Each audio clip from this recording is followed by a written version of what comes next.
a todos los asistentes. Muchas gracias por acompañarnos en la charla del día de hoy, denominada Life After Academy and Another Fairy Tales, dada por la doctora Génesis Pérez. Bueno, vamos a comenzar, pero sin antes introducir a nuestra anfitriona del día de hoy. La doctora Pérez realizó su licenciatura en física en la Universidad Simón Bolívar en Venezuela, con un año de intercambio en la Universidad de Lund, en Suecia, donde realizó su tesis en física de partículas con el experimento Atlas. Después, en Francia, hizo un segundo año de maestría con especialidad en física de altas energías en Clermont-Ferrand y su tesis en fenomenología en supersimetrías. A partir de ahí, en Alemania, realizó su doctorado en física teórica, donde trabajó en modelos matemáticos para unitarización de física de partículas. Y actualmente hace su postdoctorado en Karlsruhe, en robótica, donde trabaja en modelos de reconstrucción humana para interacción robot-humanos. Sin más, le damos la bienvenida a la doctora Génesis Pérez. Muchas gracias. Hola, muchas gracias por la bienvenida. Sí, como ya escucharon, yo estoy haciendo ahorita mi postdoctorado en robótica y quería hablarles un poco sobre la vida después de la academia, porque aunque estoy haciendo un postdoctorado, no estoy relacionada completamente a la universidad. Y pensé que es un tema que es un poco tabú a veces, sobre todo cuando estamos haciendo estudios de posgrado. Y también quiero que sea un poco más interactivo. Si tienen alguna pregunta en cualquier momento, porfa, la escriben. No quiero que sean 40 minutos de mí en un monólogo, sino que discutamos un poco sobre dudas o preguntas que tengan sobre lo que les voy a presentar hoy. Em, un poco sobre mí, ya habían escuchado que estudié en física, física teórica, hice mi doctorado. Y la idea es mostrar cómo, a pesar de haber estudiado física de partículas y física teórica, terminé relacionada a la industria, relacionada a la robótica. ¿Y por qué? Es un poco, cuando terminé mi tesis de doctorado, fue como, muy bien, ¿ahora qué? Las oportunidades son muchas. Cuando uno está haciendo maestría o está haciendo estudios de doctorado, uno siempre se pregunta, bueno, ¿es este tema el que quiero trabajar todo el resto de mi carrera? ¿Es esto lo que quiero hacer el resto de mi carrera? Pero cuando estás, por ejemplo, terminando la maestría, la tesis de maestría o terminando la tesis de doctorado, muchas veces te cuestionas si de verdad te gustaría quedarte dentro de este tema. Y uno siempre empieza a preguntarse como que, bueno, eh, ¿puedo seguir en la academia? ¿Puedo convertirme en profesora en algún momento? ¿O puedo empezar a buscar hacer investigación en otras áreas, que es lo que yo llamo en estos momentos industria, que son centros de investigación o empresas que se encargan de estudiar sobre ciencia y tecnología? Entonces, una vez, por muchísimas razones, empecé a preguntarme, ok, pero ¿qué puedo yo como científica, como investigadora universitaria, ofrecerle a la industria? ¿O qué puede la industria ofrecerme a mí? Porque si bien hay muchas cosas que son bonitas en la academia, como tengo más libertad de investigar temas que yo quiera, em, también es cierto que hay cierta inestabilidad desde el punto de vista de investigación y es un poco como, ok, ¿qué puedo obtener yo a cambio de mis conocimientos en investigación si me voy hacia la industria, hacia una empresa o hacia algún centro de investigación que no esté relacionado con la universidad? Y uno de los primeros problemas o de los pensamientos más típicos es, ok, si no tengo una carrera académica o si no me vuelvo profesor al final de mi carrera académica, he fallado en la academia.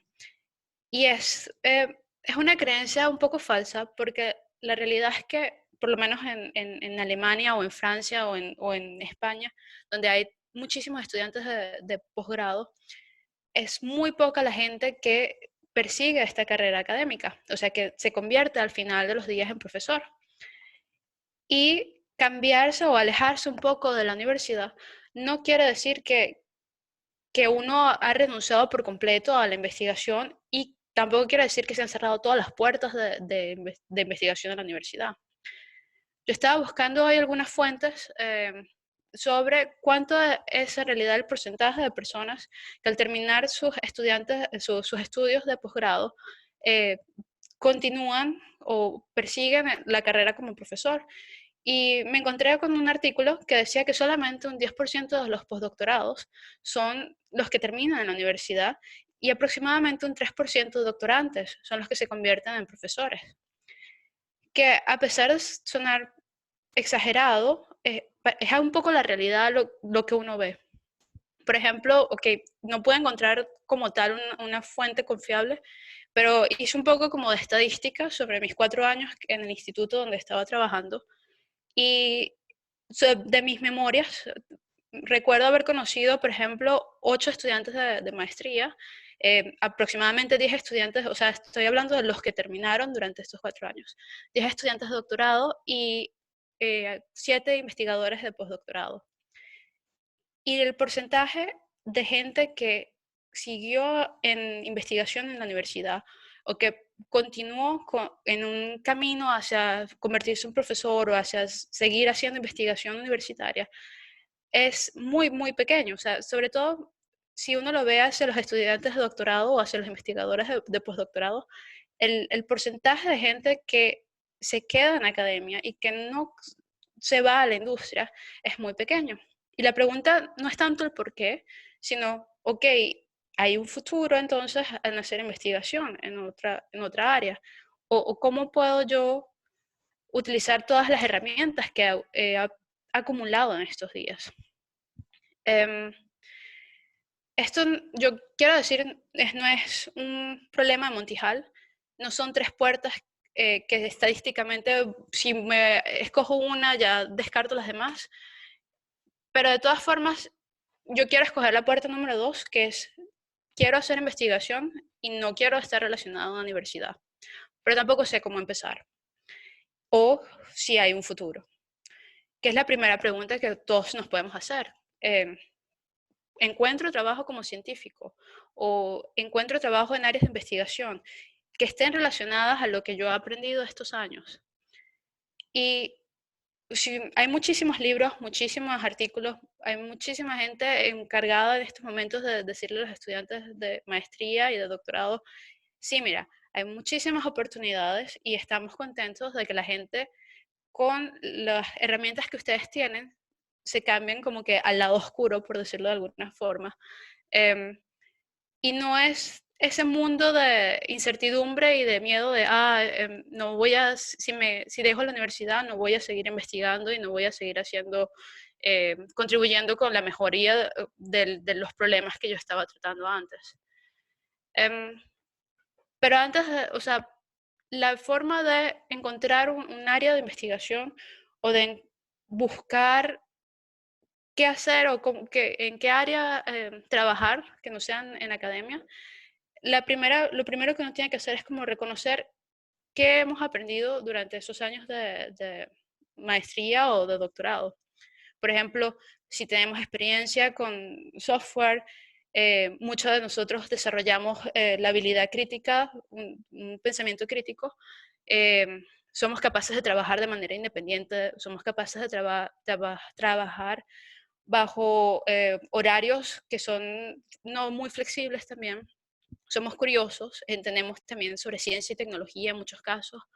Y además de eso, algo que podemos tener extra es si tenemos experiencia en ese área donde queremos trabajar.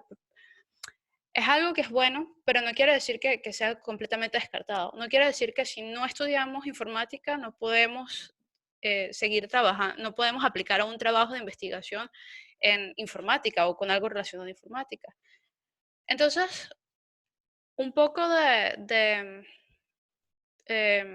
no sé, quiero que piensen un poco como, ok, si quisieran al día de mañana empezar a trabajar en un área de investigación que no esté relacionada a la universidad, ¿cuáles son las cosas que han aprendido durante sus estudios o cuáles son las herramientas que tienen disponibles? Por ejemplo, ¿cuáles son las experiencias? O no, porque mucha gente dice, bueno, yo quiero empezar a buscar un empleo en, no sé, en computación, pero, o en desarrollo de software, pero no he trabajado antes en eso, estaba haciendo mi tesis en matemáticas. Y es un poco pensar, ok, pero ¿qué puedo ofrecer yo con mis conocimientos a la gente que está desarrollando software? Entonces, podemos pensar, por ejemplo, hacerlo como ejercicio, ok, si el día de mañana quisiera aplicar a una empresa, ¿qué es lo que tengo en mi cajita de herramientas? Y para poner un ejemplo sobre cómo hacer esto, yo les voy a poner como que cómo hice yo para buscar, investigar o hacer investigación fuera de la academia. Que, por ejemplo, en mi tesis de doctorado me encargaba de hacer algoritmos en informática y una de las cosas o de las áreas donde uno puede empezar a hacer investigación sería en el área de software.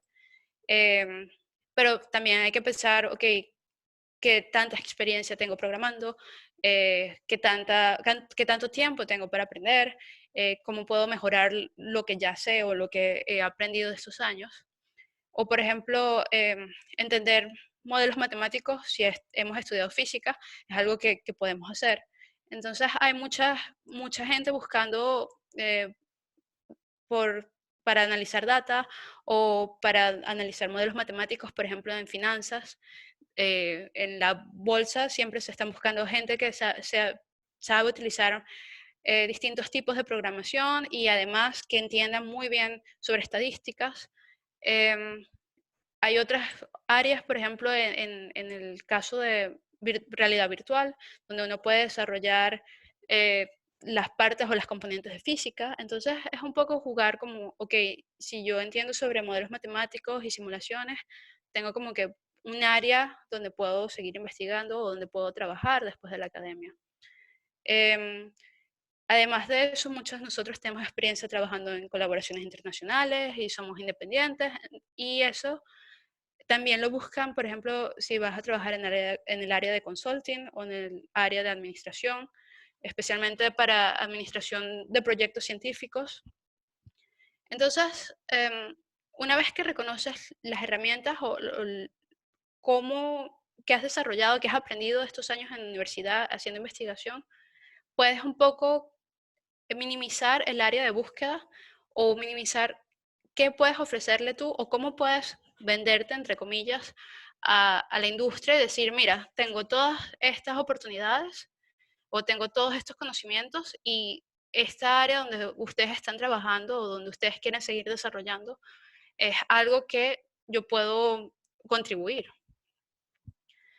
Em, Así fue como yo terminé, por ejemplo, haciendo investigación en robótica, a pesar de haber estudiado física de partículas teóricas.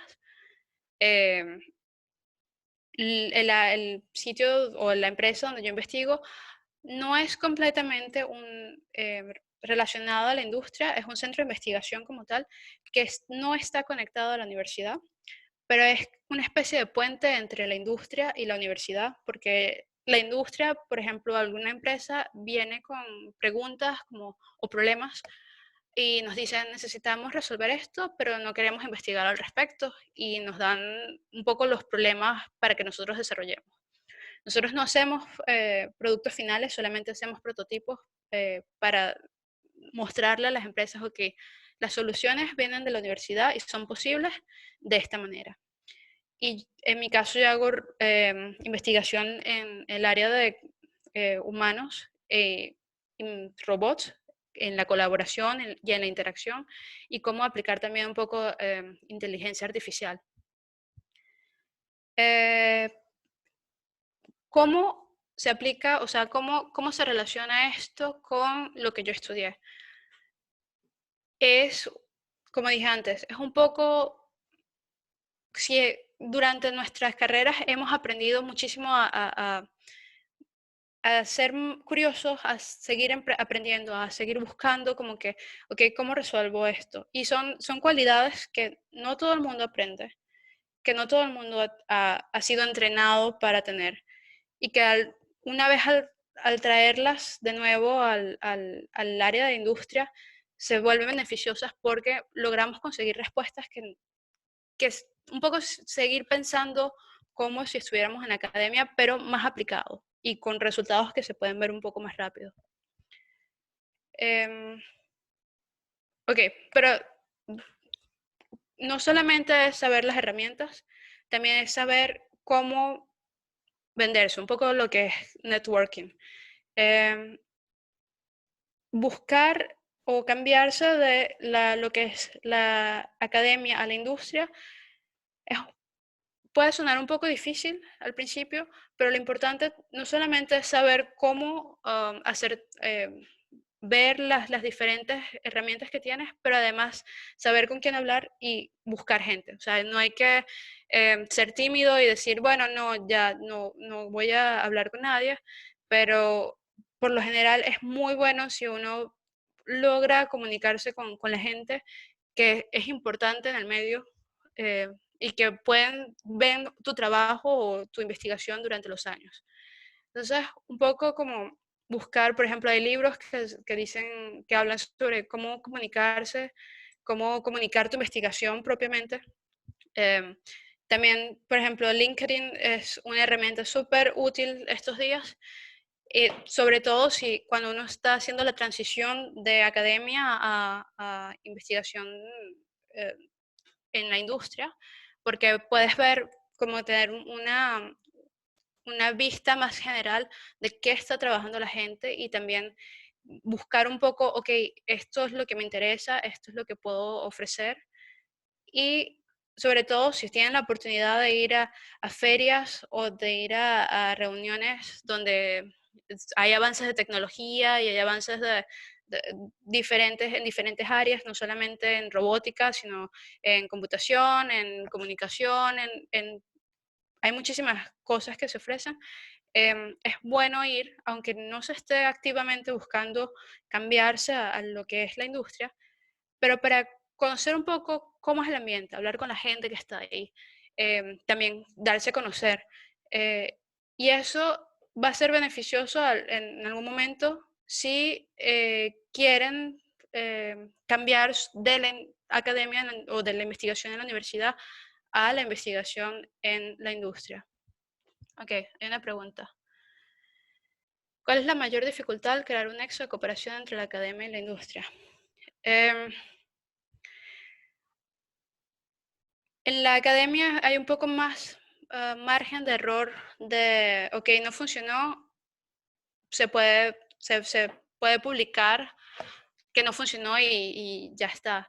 Pero en la industria las cosas a veces tienen que funcionar y no hay mucho margen de error, no hay mucho tiempo como para decir, ok, el robot, por en mi caso, el robot no funcionó como pensábamos y bueno, ya listo, se quedó así, sino hay que como que si alguien, una empresa te contrata y te dice tienes que producir esto ahorita, ya en este momento, eso es un poco difícil a veces como investigador científico porque es como no te da mucho chance de jugar, em, pero creo que una vez que te acostumbras no es tan complicado adaptarse. No sé si esa es la pregunta que tenías, Daniel. Sí, muchas gracias. Ok. Perdón, ¿puedo hacer una pregunta? Sí, claro. Una cosa que ocurre mucho en la academia y no sé hasta qué punto, porque no tengo experiencia, puede ocurrir en la industria es que en la academia se hace un poco la investigación que la gente quiere. En la industria hay un propósito. Entonces, ¿hasta qué punto esto es realmente otro fairy tale, lo que tú nos estás contando? Em, Depende un poco también de dónde trabajas. Em, por lo general, por ejemplo, en mi caso es un poco más flexible, o sea, hay dos tipos de investigación. Nosotros tenemos la investigación donde tenemos que producir los resultados que esperamos obtener y también tenemos como que una pequeña área para jugar un poco más con, ok, si movemos o si programamos de esta manera, las cosas se mueven diferente o si entrenamos la red de esta manera, lo que se obtiene al final en la computadora es diferente. Es cierto, en muchísimas veces no hay esa libertad para investigar, y es una pregunta muy importante al momento de cambiarse. Si, sobre todo, preguntar en la empresa o donde quieras aplicar, qué tanto espacio hay para crecer, qué tanto espacio hay para aprender nuevas cosas y qué tanto espacio hay para investigar un poco por su cuenta. Em, pero sí, es cierto, en la industria muchas veces tienes que producir lo que ellos te dicen y ya, listo.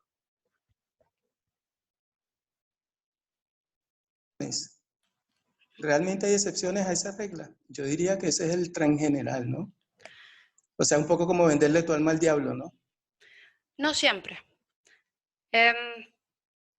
Porque al final lo que te dicen es como, ok, lo que ellos quieren es el resultado, sí, pero el proceso para obtener ese resultado depende un poco de la persona que lo está desarrollando.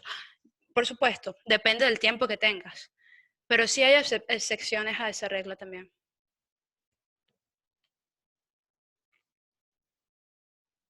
Chévere, muchas gracias. Nada. Ok. Ok, eso era todo por los momentos, porque de verdad prefiero que ustedes me pregunten cosas y que hagamos un poco más de debatir cuáles son, si se quisieran cambiar de la academia en la universidad a la investigación o al trabajo en la industria, cuáles son las dudas o los miedos o las preguntas que tengan. ¿Puedo hacer otra pregunta? Sí, claro. No sé hace cuánto estás trabajando tú en esta compañía, pero supongo que fue antes de todo esto que estamos viviendo en este momento, ¿no? Entonces, también la situación es muy diferente para los futuros candidatos. Alguien que esté empezando su doctorado o esté a mitad del mismo, no está planteándose un escenario similar al que tú tuviste en ese momento. Entonces, creo que este enfoque de hazme lo que yo necesito va a ser ahora mucho más explícito, creería yo, además de que no sé cuáles van a ser las condiciones para contratar a la gente. Entonces, ¿cuál es tu intuición respecto a eso? Si tienes algún comentario.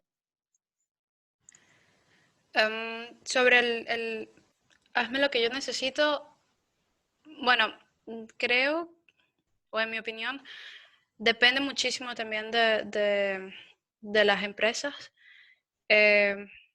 Al menos en mi experiencia en el área de tecnología, con lo que he hablado no solamente con mis colegas ahorita, también con los que fueron mis compañeros de doctorado, muchos hemos seguido trabajando en los proyectos que teníamos antes. No ha cambiado mucho la situación por los momentos.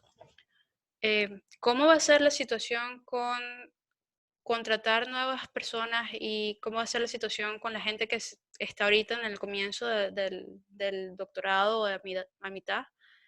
No es muy claro para mí, pero tampoco, o sea, no sé de gente que ha tenido por los momentos entrevistas que les han dicho igual, por entrevistas por Zoom o por Skype, y que les han dicho, de hecho se ha vuelto un poco más la regla de, ok, puedes programar, vamos a compartir la pantalla, te damos un problema, tú programas o escribes esto, y eso ha sido exitoso también desde ese punto de vista, pero no estoy muy clara cómo será la situación si se sigue extendiendo el periodo de aislamiento social. Em, no sé, no tengo muy entendido cómo será eso, pero sé que por los momentos todo en el área de tecnología también ha sido mucho desarrollar nuevas tecnologías respecto al COVID, y ha sido un poco también como la emergencia o la urgencia de la Unión Europea en este caso. Y en este escenario en particular, desarrollar tecnología sí se ha vuelto un poco un juego contra el reloj de quién puede producir qué más rápido y que sea útil para la situación en la que estamos. Así que ahí sí es un poco más complicado.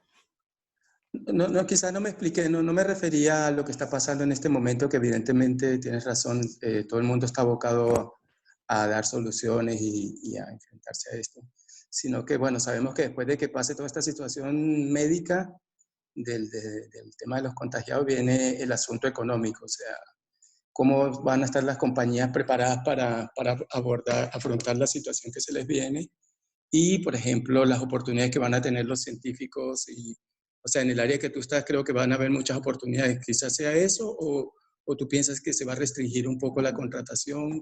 ¿Cuál es la perspectiva post esta situación? No mientras está pasando, porque sabemos que se da un enfoque total hacia, o, o en la mayoría de los casos, hacia tratar de contribuir a mejorar la situación momentánea, lo que viene luego, ¿no? Que es la recesión que muchos plantean, que eso va a afectar directamente a la capacidad de contratación de las empresas, creería yo. Yo, bueno, o sea, aquí entramos en temas de opiniones. Creo que sí, que es posible que la recesión dificulte un poco la situación para quienes empiezan a buscar un empleo. Em, Ahora, ¿hasta qué punto? También depende un poco de cómo se está abordando ahorita toda la situación. Por ejemplo, muchas empresas estuvieron cerradas por 2, 3 meses y están volviendo a abrir. Em, ¿Qué tanto va a afectar y si vamos a seguir, y si se va a seguir en una clausura total de todas las empresas? Por supuesto, eso va a afectar la economía y va a afectar muchísimo también a quienes estén buscando empleo al final, pero creo que no, o sea, no, igual va a pasar en investigación en la universidad, creo, porque al final, a menos que se estén haciendo temas de investigación en la universidad que estén relacionados a la situación, no sé qué tantas personas van a ser contratadas también para hacer investigación de doctorados, por ejemplo. Pero Ya, gracias. nada. Hay una pregunta en el chat, Génesis. Ajá. ¿Qué tan indispensable es el conocimiento previo en Machine Learning? Ok, hay varias opciones. No es muy indispensable. Esa es mi respuesta original. Si sabes programar un poquito, al menos en Python, por ejemplo, ya puedes aprender Machine Learning. Conozco varias personas, varios colegas que terminaron el doctorado y muchos de ellos están trabajando ahorita en Machine Learning. Ninguno de ellos había hecho en absoluto Machine Learning ni Data Analysis antes.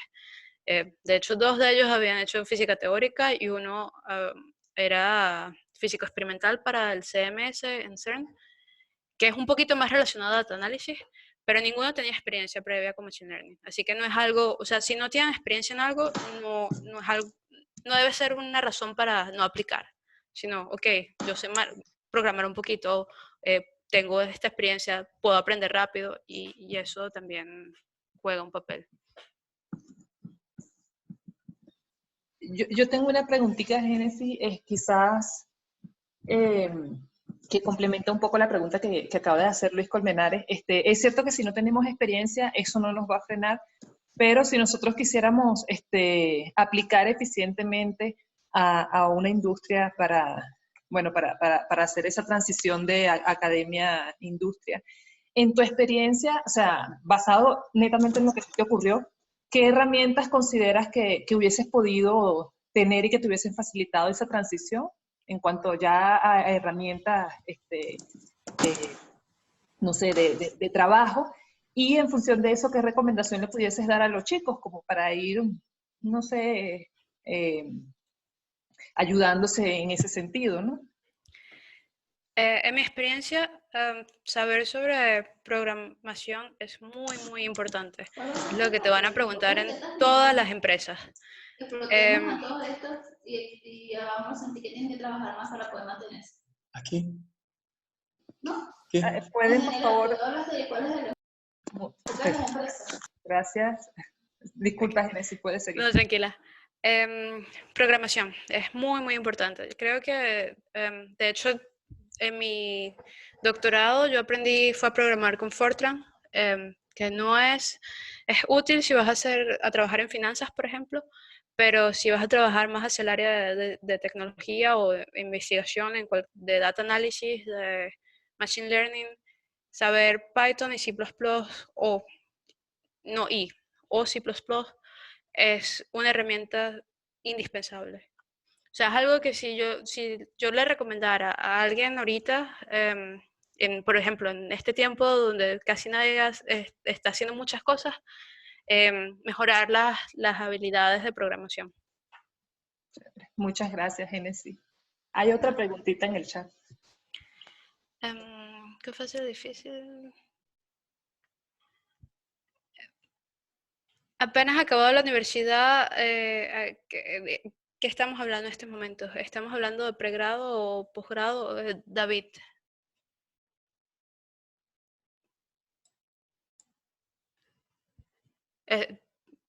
Pregrado. Es mucho más sencillo cuando estás terminando el pregrado, porque lo que ocurre en muchos casos, por ejemplo, cuando terminas el doctorado, es que en algunas empresas te van a decir que estás sobrecualificado. Eso puede pasar porque, por supuesto, si terminas en pregrado, tienes la experiencia, no tienes la experiencia de quien está terminando al terminar el doctorado. Por lo cual te pueden entrenar y te pueden contratar en un nivel mucho más básico, donde con el tiempo vas a ir mejorando. Pero los estudios de posgrado, en teoría, te equivalen a muchos años de entrenamiento que pudiste recibir en esa empresa y no puedes entrar, o sea, alguien que ha hecho un doctorado o una maestría no puede entrar con el mismo nivel que alguien que solamente ha hecho una licenciatura o un bachelor. Entonces se vuelve un poquito más complicado, sobre todo si no has tenido, si no tienes muchas herramientas para presentarle a las empresas. Pero si estás en pregrado es sencillo empezar con la industria. Jorge. No sé si David, si te respondí la pregunta. Perdón, antes de pasar a la pregunta de Jorge.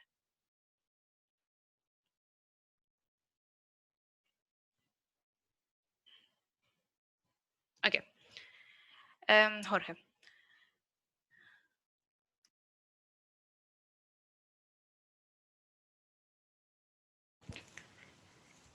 ¿Cómo buscar empresas que estén de acuerdo con nuestra visión? Bueno, tienes que hacer, como les dije antes, un poco de buscar, a ver, hacer un poco como que esto de reconocer las herramientas que tienes. Y una vez que hayas seleccionado como las diferentes áreas o los diferentes tipos sí, las diferentes áreas donde puedas buscar empresas que estén interesadas, una de las opciones es utilizar herramientas como LinkedIn, que muchísimas veces tú solamente con escribir data analysis te van a salir 500 empresas. Y muchas veces solamente con conseguir una de las empresas que podría ser interesante para ti, si ellos tienen una feria, va a estar en la página de internet, o si tienen lo que llamamos puertas abiertas, que es cuando las empresas abren las puertas para que la gente vaya y explore qué están haciendo. En general, yo recomendaría, sí, por usar LinkedIn ahí en Alemania y en Alemania, Austria y Suiza tienen otra como que red social de trabajo que se llama Sync, que también te da esa oportunidad de buscar por palabras claves y te muestra todas las empresas que están relacionadas o que están trabajando dentro de esa área. Creo que es la mejor forma de buscar o de investigar. Si no estás claro, por ejemplo, si es muy general o si dices, ok, yo quiero hacer, yo no sé, cuando yo empecé yo quería hacer algo de computación y fui a una de las ferias que tenían sobre tecnología y computación y ahí vi todas las empresas, vi como que quién ofrecía qué cosa y podía hablar un poco más con la gente y ver qué era con lo que ellos trabajaban y si de verdad había oportunidad para hacer investigación. Jorge, no sé si me avisan porfa si les respondí la pregunta o si no fue claro. Hay otra pregunta de Yule. Sí, de Yule, ya vi.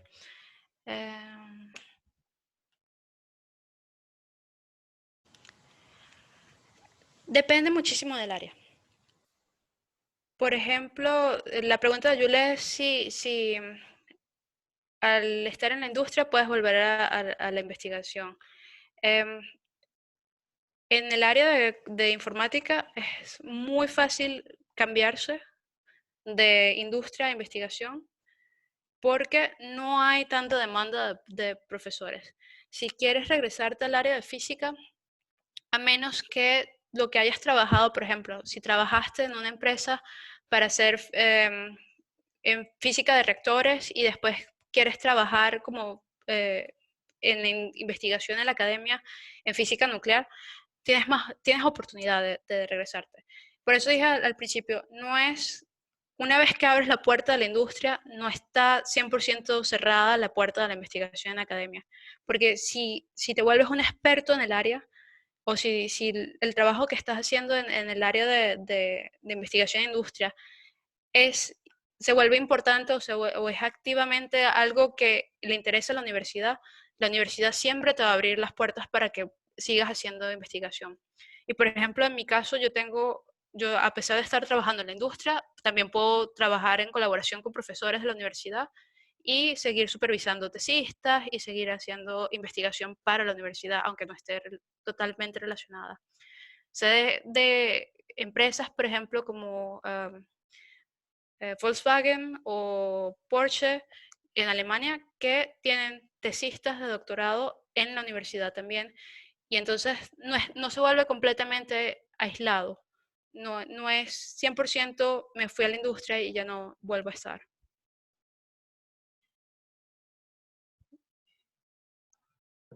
Yo tengo otra pregunta. Ok. No sé si es que nos podría dar un contraste o alguna diferencia entre los nexos que hay entre la academia y la industria en Europa y acá en Latinoamérica.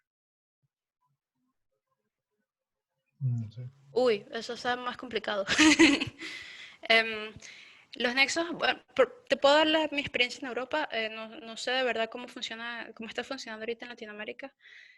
Mi experiencia en Europa es que los nexos no están, o sea, los puentes son sólidos, no están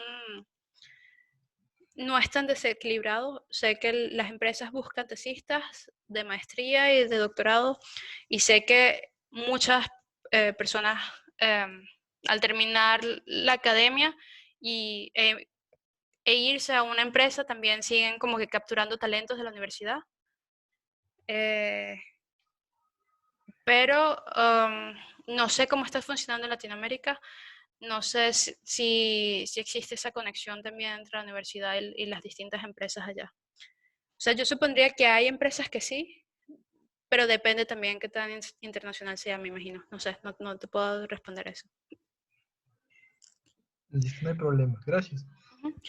Julia, no sé qué tanto escuchaste de la respuesta entonces, pero podemos hablar luego. Yo quería hacer, por ejemplo, un comentario respecto a eso que mencionaste ahorita de cómo funciona en Latinoamérica. Yo tampoco sé mucho porque yo sí soy muy de la academia, digamos, ¿no? Muy poco, cero contacto por ahora con la industria, ¿no? Pero sí sé que hay ciertas universidades que están conformando una especie de parques tecnológicos en donde precisamente serían los encargados de hacer la conexión, ¿no? Entonces, tal que vengan las empresas, las industrias, propongan ciertos problemas que ellos quieran resolver y entonces la academia les ayudaría. Si mal no recuerdo, la Simón Bolívar en algún momento tuvo o tenía planeado hacer eso en Venezuela y me parecía que funcionaba muy bien y era por eso que muchos de los estudiantes que salían de la Universidad Simón Bolívar iban directo, o sea, tenían un puente más claro que en otras universidades, ¿no? Entonces, me parece que hay una intención y la he visto también un poco aquí en Ecuador de resolver problemas a nivel de industria, pero no sé si podrías ayudarnos un poco de cómo crees que se pudiese establecer ese puente desde la academia, si nosotros queremos resolverles problemas y mandar a nuestros estudiantes, porque no siempre llegan ellos y nos los piden, ¿no? ¿Cómo podemos vender eso? No sé si tienes alguna idea de cómo podríamos hacerlo. Bueno, yo creo que la idea de los parques tecnológicos es muy importante porque lo que pasa muchas veces es que la investigación de la academia se pierde un poco, por decirlo. O sea, el problema es ese punto de contacto entre las diferentes empresas, entre qué tan abiertos están a contratar una tercera parte, por decirlo de alguna forma, que sea el que conecte lo que se investiga en la universidad y lo que se desarrolla al final como un producto. Eso en muchos casos, por ejemplo, en química creo que no está tan perdido, pero sí es necesario un poco intentar empujar los parques tecnológicos. ¿Cómo hacerlo? No te puedo decir tanto. Creo que es un poco más político esa idea de tener un parque tecnológico. En el caso de la empresa donde yo estoy, que es un poco parque tecnológico en ese sentido, nosotros al principio estábamos relacionados a la universidad. Pero igual somos como que 50% del Estado y 50% somos pagados por contratos de investigación privada. Lo que quiere decir que muchos de nuestros proyectos o de nuestra investigación también vienen del Estado y el Estado es el que dice, ok, hay muchas cosas que vienen de la universidad y que no se están llevando a la tecnología para el desarrollo y se pueden obtener a través de estas diferentes empresas. Que creo que es lo que hace falta un poco también en Latinoamérica, que es el soporte del desarrollo tecnológico por parte también del Estado. Quizás conseguir un poco más de soporte en ese punto de vista podría ser posible un parque tecnológico y una vez que tienes ya como que la fama o la experiencia, es mucho más fácil también para las empresas contactarte. Muchas gracias. ¿Sí? ¿Hay alguien más que desee realizar preguntas, ya sea por chat o directamente? Sí, hay otra pregunta de Francis. Sí, mi maestría y mi doctorado los obtuve con beca. ¿Cómo aumentar las probabilidades de ser seleccionado? Bueno, yo tengo una historia muy graciosa con mi doctorado, porque yo quería hacer mi doctorado en la Universidad de Karlsruhe, en el Instituto Tecnológico de Karlsruhe, y yo apliqué la primera vez y no obtuve la beca, porque son cientos de personas aplicando y les dan becas a 20 personas o 10 personas, una cosa así. Así que decidí aplicar por una maestría y tuve la suerte, porque creo que fue suerte, de que quedé en la maestría en Francia. Y una vez que terminé la maestría en Francia, apliqué nuevamente para el doctorado en el mismo instituto. No sé si fue porque apliqué una segunda vez, pero creo que tiene un poquito, ayuda un poquito que ya tenía una maestría en Francia. ¿Cómo aumentar las oportunidades para esas becas? Es un poco complicado porque a veces, o sea, sí son notas, pero es mucho también de hablar con la gente, de escribirles, de aplicar, de aplicar, de aplicar, de aplicar. Creo que ya perdí la cuenta cuántas veces había aplicado una maestría, así que no, es mucho, es un poco azar también. Pero si tienes contactos afuera y muchas veces esa gente sabe sobre las diferentes becas, también es bueno conocer, o sea, intentar comunicarse con la gente que está afuera. Intentar decirle como que estoy buscando becas, si alguien sabe de algunas oportunidades que están abiertas, porque a veces son becas cerradas que no se muestran en las páginas de internet. Entonces, eso también es una forma de ayudarse.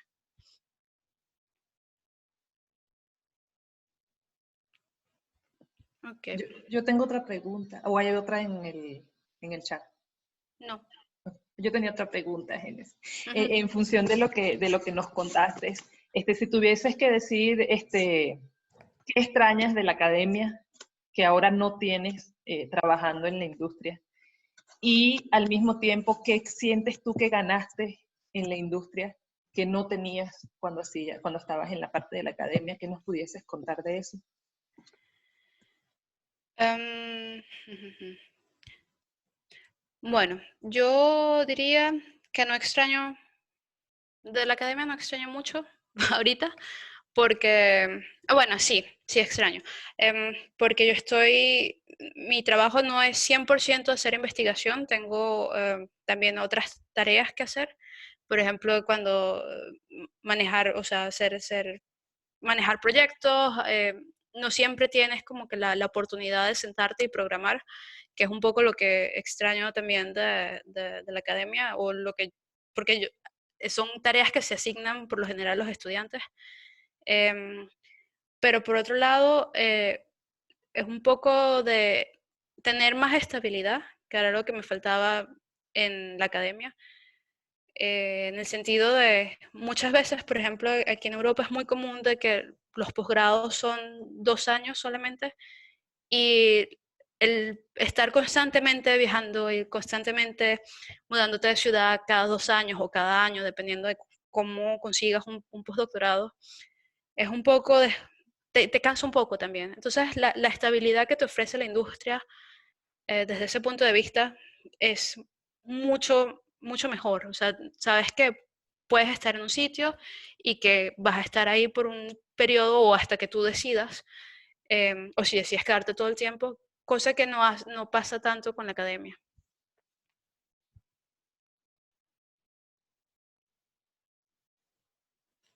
Okay. Y va justo en ese sentido de lo que tiene que ver con la estabilidad, ¿no? Que quizás mucha gente está migrando a la industria buscando eso, que no hay tantas posiciones que te permitan ser estable en una universidad últimamente, ¿no? Hay Y cada vez también, menos. y también es la competencia, al menos en física, no sé en tu área, pero en física en particular, la competencia es terrible, porque llegas a un punto en que tienes, no sé, en un instituto tienes una posición de profesor que no va a ser liberada en los próximos 10 años mientras tú estés haciendo posgrado, y obviamente tienes que competir con muchísima gente. Entonces también se vuelve un poco como que cansón esto de lo que se llaman el publisher perish, que, que no lo tienes en la industria, que es como que en la industria sigues haciendo investigación, pero no es que te van a votar mañana porque no tienes 20 papers este año, que es un poco más relajado desde ese punto de vista. Claro. Gracias. Muchas gracias. ¿Alguien más tiene alguna otra pregunta? Quizá por aquí o por el chat.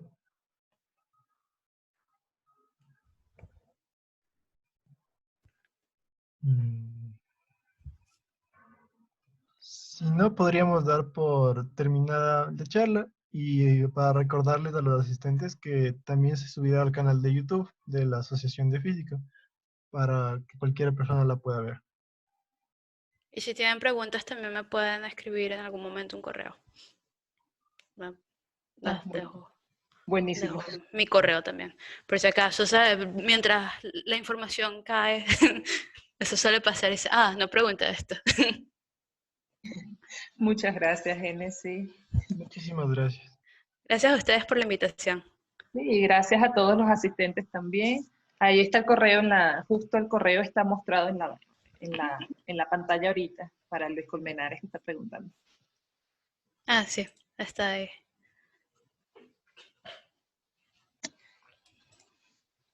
Muchas gracias por todo. Gracias a los chicos de la Asociación de Estudiantes que son los que organizan las charlas y que estamos esperando ya a ver qué nos tienen para la semana que viene o para la de arriba. Y que estás invitada también, Génesis. Sí, con gusto. Siempre. Hay que sacar tiempo, utilizar el tiempo de la cuarentena. Chévere. Vale, Bueno, gracias. Hasta luego. gracias.